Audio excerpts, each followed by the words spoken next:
Layihə çərçivəsində Naxçıvan şəhərinin Heydər Əliyev prospekti, Atatürk, Həsən Əliyev, Əziz Əliyev, Zəroş Həmzəyeva, İstiqlal, Afiyəddin Cəlilov, Nizami küçələri, eyni zamanda Qoçüstü, Çənlibel, 35-ci məhəllə də daxil olmaqla bir sıra ərazilərdə, həmçinin Şərur rayonunda tikinti quraşdırma işləri aparılır, davam etdirilir.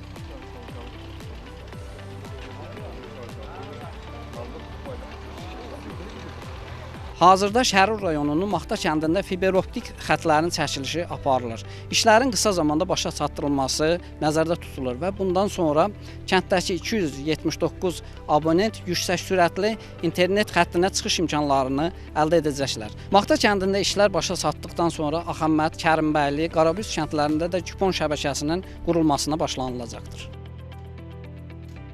Fiberoptik xətlərin çəkilişinin aparılması nəticəsində sakinlərin yüksək sürətli və etibarlı internet xidmətlərinə çıxışı daha da genişlənəcək. Rəqəmsal xidmətlərin keyfiyyəti yüksələcək.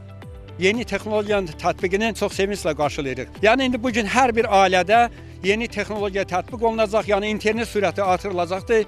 İnsanlar daha çox əlaqə yaratılmasında olan problemlər aradan qaldırılacaqdır. Bütün bu məsələlərin həyata keçirilməsində xərclərin dövlət tərəfindən qarşılanması bizim cəmiyyətimizdə çox böyük sevinclə qarşılanmışdır. Qeyd edək ki, növbəti mərhələdə Muxtar Respublikanın digər yaşayış məntəqələrinin sürətli, dayanıqlı və fasiləsiz, geniş zolaqlı internet xidmətləri ilə tam təmin edilməsi nəzərdə tutulub. Adilə Səfərova, Səxavət Məmmədov, NTV Xəbər.